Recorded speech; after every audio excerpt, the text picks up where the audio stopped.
Hey guys, welcome to Five Star Man Champions live stream. I'm your host, Neil Kennedy. I'm really glad that you are joining us. We're in this series, Building a Hedge Around Your Marriage. This has been a very important series. I've already received a lot of feedback regarding this series, and I believe it's helping so many men. Now, tonight, what I want to do is we want to talk about finances, and specifically finances in your marriage. Financial problems is listed in one of the top 10 reasons that marriages are divided. So money is a major source of stress for many couples, and it can lead to arguments, it can lead to resentment, it can, of course, lead to divorce. It causes enormous pressure on men to perform, and money problems cause an incredible insecurity within the wife. So what we want to do is we want to talk about this and the power, really, of how a marriage can be so much stronger when you understand that money is a tool for you to be able to accomplish your goals in your marriage. The biblical term that is often maligned in today's culture because there's been a constant barrage and attack on this word, and that is prosperity. The word prosperity is not a dollar amount, nor is it a means to be greedy. Prosperity means that your journey will go well with you. And I wish that you were all prosperous, because it is the means to fulfill your meaning. And so we have to understand that prosperity is part of the gospel. Jesus announced it when he announced his ministry. He said, I have been anointed to preach good news to the poor. So that is a money issue. And so we want to get into money, and we want to deal with it in a biblical way, biblical economics, so that you can have strength in your marriage and you will not have this gate open so that the enemy can attack you here. And really want to get into this. Proverbs chapter 31. Proverbs chapter 31. Let me set the stage for you. Women have adopted Proverbs 31 as the chapter of Proverbs for them. But remember, Proverbs is really a man's book. It is a father's instruction guide for his son, really. And I love Proverbs. You know that about me. If you've been around me, if you've heard any of my teaching, you know that Proverbs is my go-to. It is, one friend of mine said, Neil, you're the only person I know that have made their entire living out of Proverbs. Well, I take that as a compliment. Proverbs 31 is also written to men. It's actually a mother's guide to her son. And the pet name is Lemuel. Lemuel is it actually means man of God. So this is the sayings of King Man of God, King Lemuel. This is the pet name that Bathsheba gave to her son Solomon.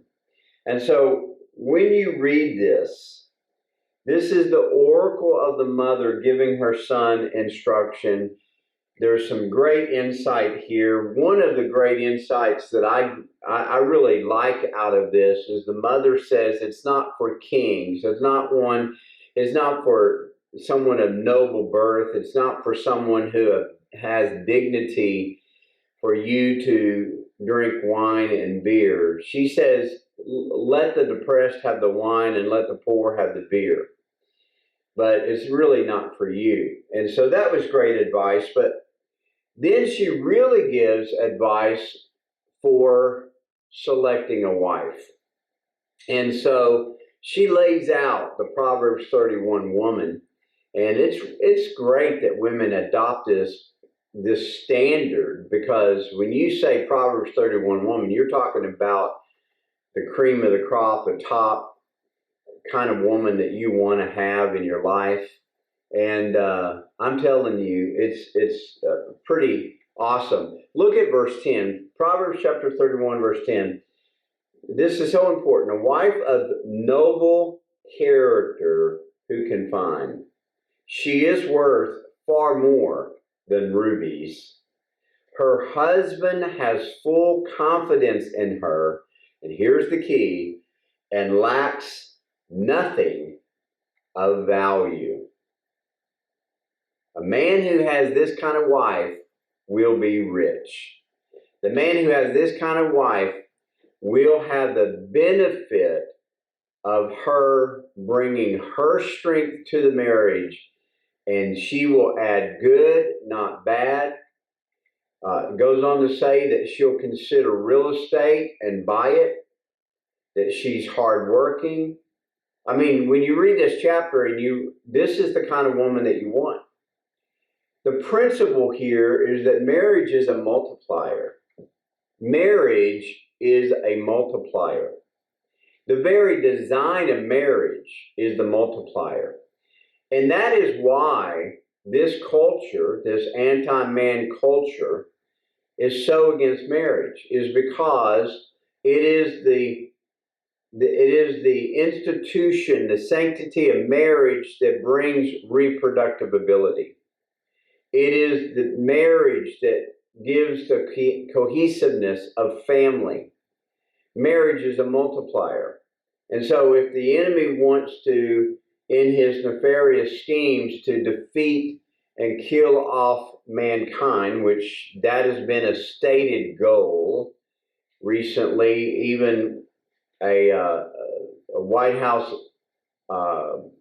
official, we don't really know his official capacity because it's unelected, it's not it's not approved by Congress. It's just an office with a big budget and a big staff.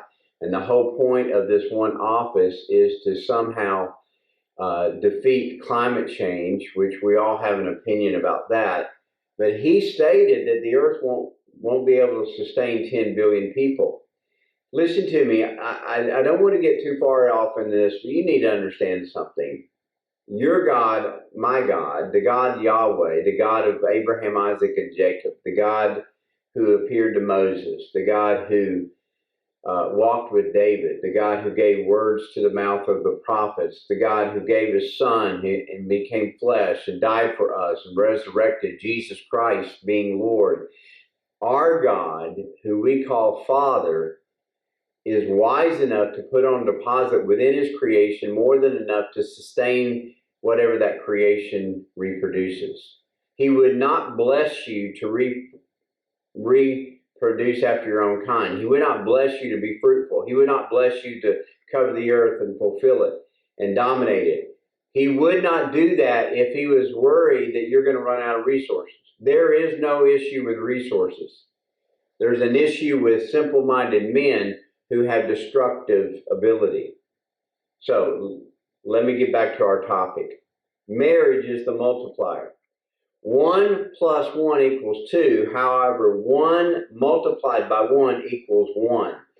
You must be in agreement because you both have strengths, you both have weaknesses. So coming into agreement makes you stronger together.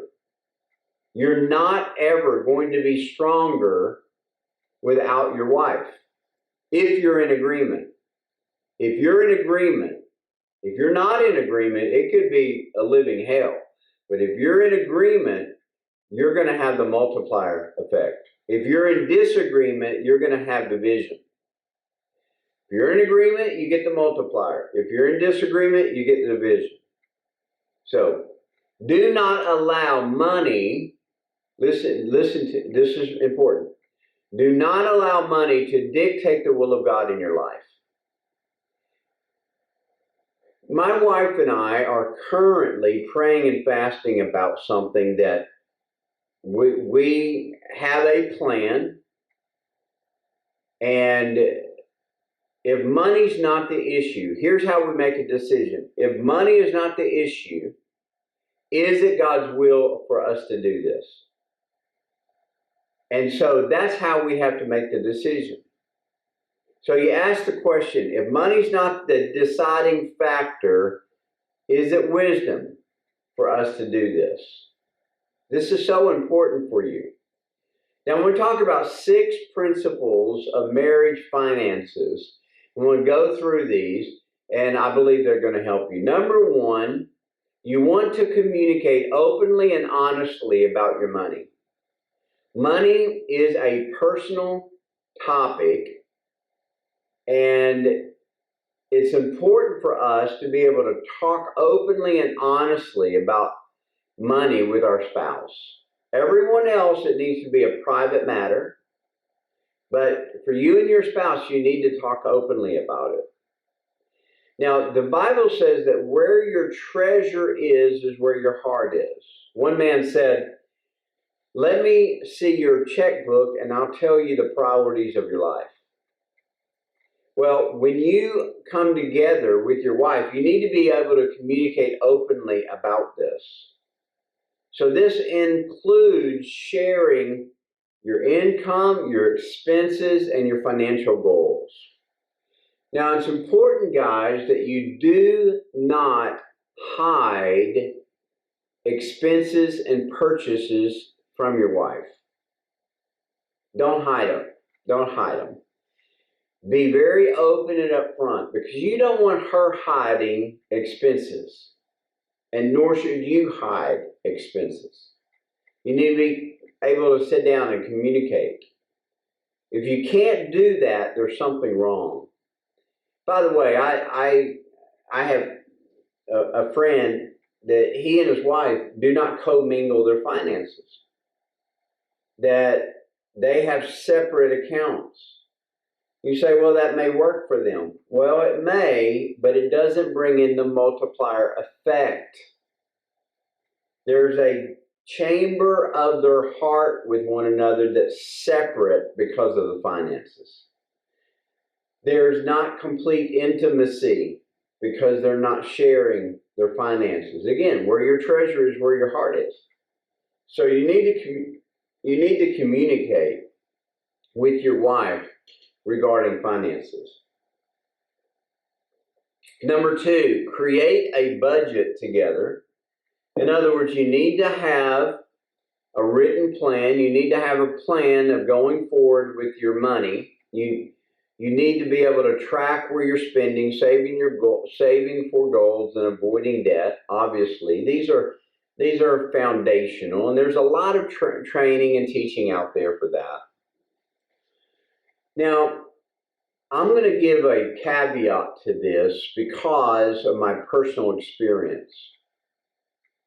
My wife and I have a fluid budget because of the ebb and flow of my work.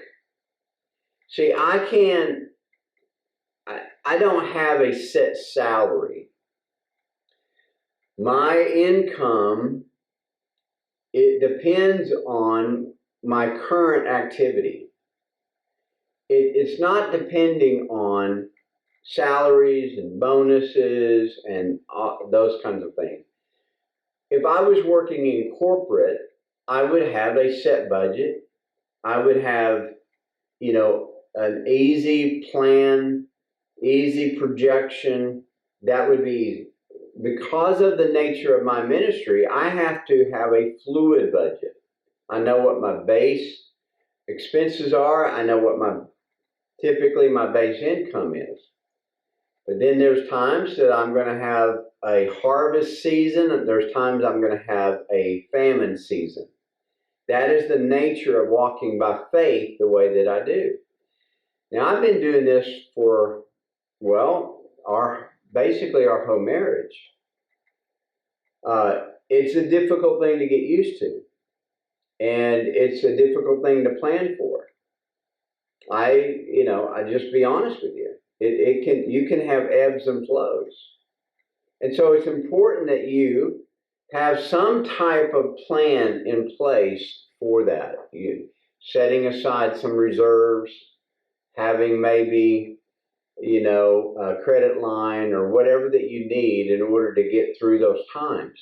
So at least sit down and have a plan together. Number 3, set financial goals together. What do you want to achieve financially as a couple? Where do you want to be at the end season of your game? Do you want to be able to obviously buy a house or save retirement, send your kids to college? All these things need to be discussed. And then having shared your financial goals, you can stay motivated, and it gives you intentional direction because you've got purpose for your finances. Dave Ramsey says, every dollar should have a purpose. If you don't, then that dollar is going to escape you. Here's a little principle that I have learned, and that is, do not despise small beginnings. One day, my wife and I were walking, and I looked back, and she had stopped. She reached down and picked up a penny, and she says, "Do not despise small beginnings." I thought that was cool, cute, and I said, "Okay, come on, let's keep walking." So the next day, literally, she picks up another penny. "Do not despise small beginnings." I thought, how cool is that? A few days later, she picks up a dime. "Do not despise small beginnings." Man, at least she's increasing. I'm not kidding you. This is all in a span of 2 weeks. We're walking along, and she reaches down and picks up a $10 bill. She unfolds it. She says, "Do not despise small beginnings." Now think about this.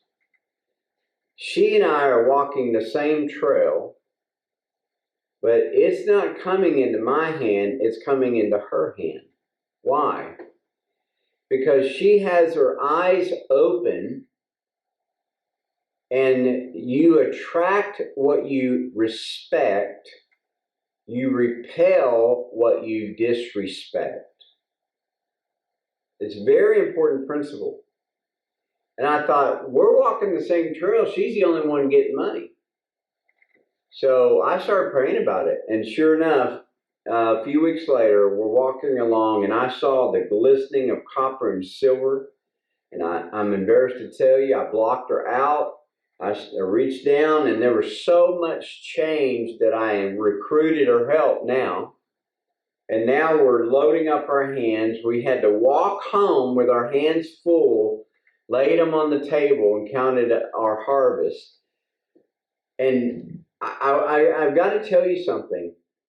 It changed my life forever. I can't tell you how many times I've ministered on that principle, and I have hundreds of testimonies of people sending me pictures and reports of finding money and hearing my wife's echo, "Do not despise small beginnings." You respect what you attract, you repel what you disrespect. So set your financial goals. It'll give you intentional direction, and it will bring in a harvest. Number 4, make decisions together. Make decisions together. Even if you have a budget and financial goal, you still need to make decisions on how you're going to spend your money. It's important for you to make the decision together, even if you're disagreeing. You need to walk through this, because there may be a check in your spirit about the spending, or there may be a check in her spirit about the spending. You need to come to a place of agreement. You really do. You got to work through this, and it's hard sometimes, because sometimes your want can overcome your wisdom. We'll say that again. Sometimes your want can overcome your wisdom. And so you need to take time, especially if it's a large purchase. Obviously, a purchase of a home, a purchase of a vehicle, these are large investments for most people. When it comes to, investing and things of that nature, you need to get wise counsel. You need to have wise counselors, mentors around you. So we really in the future need to do a series on this of the kind of people that you need at your circle in order to have wisdom. But for the most part, I just want you to get this. You need to have wisdom when it comes to these things. Are you getting anything out of this tonight? Number 5, be willing to compromise. Be willing to compromise. Don't just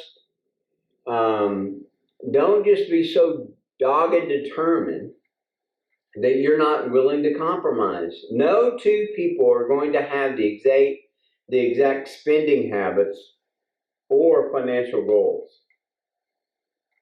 Here's what's important.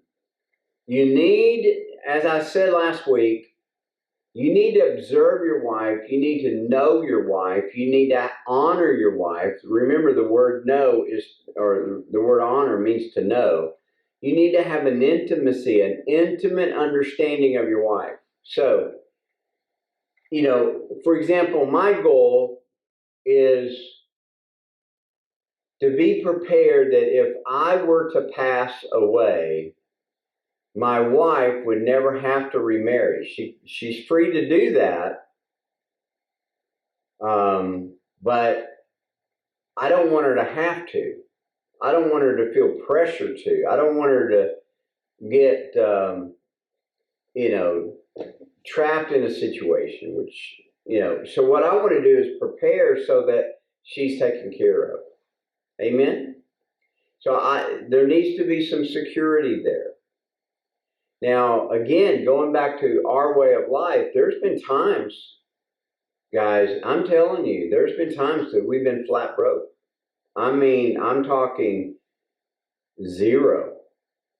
I remember years ago, before Donald Trump became president, he went through a corporate bankruptcy, and he was something like $1 billion in the red, which is hard to even fathom. And so,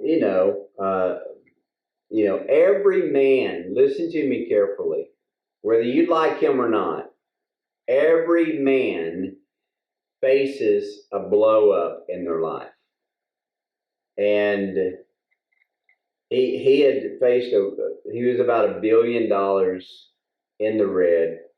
And he's walking up to his Trump Towers and walking by a homeless man, and he says, Melania, look at his wife, look at him. That man is $1 billion richer than I am. That's a humbling moment, isn't it? And think about it. There's been times that I've been flat broke. And it's not just been once, it's been multiple times. And you say, well, that's bad. Trust me, I know it. See, everything that God has called me to do, planting churches, starting 5-Star Men, doing all that I've done, everything has cost me personally all of my income, all of my wealth. I planted a church in Orlando, Florida. And I'm just going to go ahead and tell you this. I haven't told very many people this, so I'm going to go ahead and tell you. I put in excess of $100,000 into that church plant to get it started. I traveled and continued to travel ministry that poured in $400,000. So from my efforts alone, I put $500,000 into planting that church. when I left that church to an associate, we had grown it to several hundred people. I had left it to an associate, and he did a really, really good job with it, doubled the attendance until the 2008 financial collapse affected Orlando incredibly. More than most of the country, Orlando was affected. And so it really devastated the church, cost them their property that they were going to build on, and all of this. It was horrendous. But when I left with $75,000 of credit card debt. I had $75,000 worth of credit card debt that I had to pay after I left because it was in my name. So I'm at $575,000. You say, well, where's God in all that? He wasn't. He was with me. But my finances, to do what God called me to do, I would have more wisdom today. Trust me. Trust me, I would have more wisdom today. I walked in the wisdom that I knew at the time. But what I'm telling you is, it put my wife and I into a financial burden that was beyond our imagination. My wife grew up in a well-to-do home. She had never experienced anything like that. And it did the opposite of what would normally happen in that situation. It brought my wife and I together to be stronger rather than bringing us division. So, hey, look, I've told you some of my personal business. I don't think I've ever told that publicly, so keep it to yourself. All right. Number 6, seek professional help if needed. That's some good advice. If you're struggling to manage your finances or having trouble communicating with your money with your spouse, don't be afraid. In fact, I highly recommend it. Get a financial advisor, get a financial counselor, have a good accountant. Now listen to me carefully. You need to have an accountant, you need to have a good lawyer, and you need to have a good financial advisor.